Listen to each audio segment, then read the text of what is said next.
क्या आपको लगता है कि आपका मन हमेशा भटकता रहता है, एक चिंता से दूसरी चिंता तक? हम सब इस बेचैनी को महसूस करते हैं, जैसे समुराई मियामोतो मुसाशी के शिष्य गोहान, जो आत्मसंदेह में उलझा रहता था। पूर्वी दर्शन में मन को जंगली बंदर कहा गया है, बेचैन, अनियंत्रित, हर समय कूदता हुआ। यही मन हमें हमारे असली लक्ष्यों से भटका देता है। लेकिन क्या होगा अगर इस बेचैनी और प्रतिरोध पर काबू पाने का तरीका हो, एक ऐसी विधि जो हमें अपने मन को शांत करने और अपने उद्देश्य से जुड़ने में मदद करे? आज मैं आपके साथ कमल विधि साझा करूंगा, 5 चरणों में प्रतिरोध से मुक्ति और आंतरिक शांति पाने का तरीका। जैसे कीचड़ में खिलता कमल अपनी सुंदरता बनाए रखता है, वैसे ही यह विधि हमें जीवन की चुनौतियों के बीच अपनी शक्ति खोजने में मदद करेगी। तो चलिए इस यात्रा की शुरुआत करते हैं। पहला कदम है जागरूकता, अपने भीतर के प्रतिरोध को पहचानना। जब तक हम इसे नहीं पहचानते, हम इससे पार नहीं पा सकते।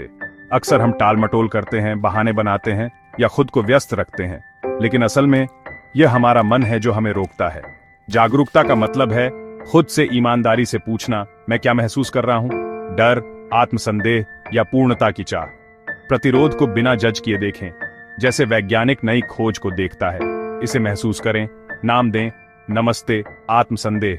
जब आप प्रतिरोध को पहचानते हैं तो आप उससे उसकी शक्ति छीन लेते हैं। हर बार जब आप इसे स्वीकारते हैं तो आप अपने और अपनी भावनाओं के बीच दूरी बनाते हैं। यहीं से मुक्ति की शुरुआत होती है। अब अगला कदम है प्रवाह को अपनाना। नदी कभी चट्टानों से नहीं लड़ती, बल्कि उनके चारों ओर से बह जाती है। जीवन में भी जब हम चुनौतियों को दुश्मन मानते हैं तो प्रतिरोध बढ़ता है।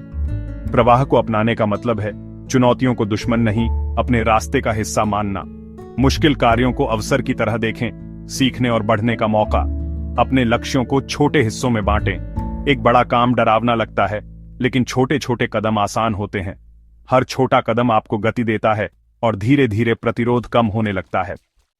तीसरा चरण है स्थिरता और चिंतन। आज की दुनिया में शोर बहुत है, जिससे मन बेचैन रहता है। स्थिरता का अभ्यास करें। दिन में कुछ मिनट शांति से बैठें, सांसों पर ध्यान दें या बिना किसी डिवाइस के चाय पिएं।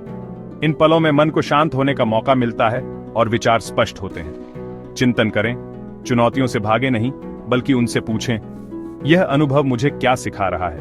कठिनाइयां हमारे सबसे बड़े शिक्षक हैं, वे हमें मजबूत बनाती हैं। स्थिरता और चिंतन से आप अपने प्रतिरोध को समझ पाते हैं और विकास को अपनाते हैं। अब बारी है उद्देश्यपूर्ण कार्रवाई की। एक समय में एक काम पूरी एकाग्रता के साथ। मल्टीटास्किंग से बचें, यह ध्यान और ऊर्जा को बिखेरती है। जब आप कोई काम करें तो बस उसी पर ध्यान दें। ईमेल लिखें तो सिर्फ ईमेल, परिवार के साथ हों तो पूरी तरह उनके साथ रहे।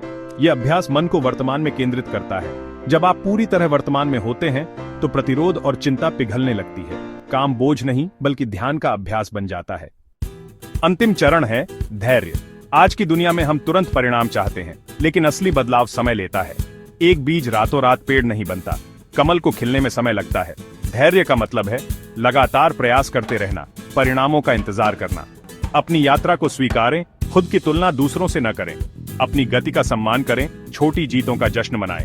धैर्य आपको शांति और दृढ़ता देता है, जिससे आप अंततः प्रतिरोध पर विजय पाते हैं। तो यह है कमल विधि, जागरूकता, प्रवाह, स्थिरता, उद्देश्यपूर्ण कार्रवाई और धैर्य। यह सिर्फ प्रतिरोध से निपटने का तरीका नहीं, बल्कि जीवन जीने का एक दर्शन है।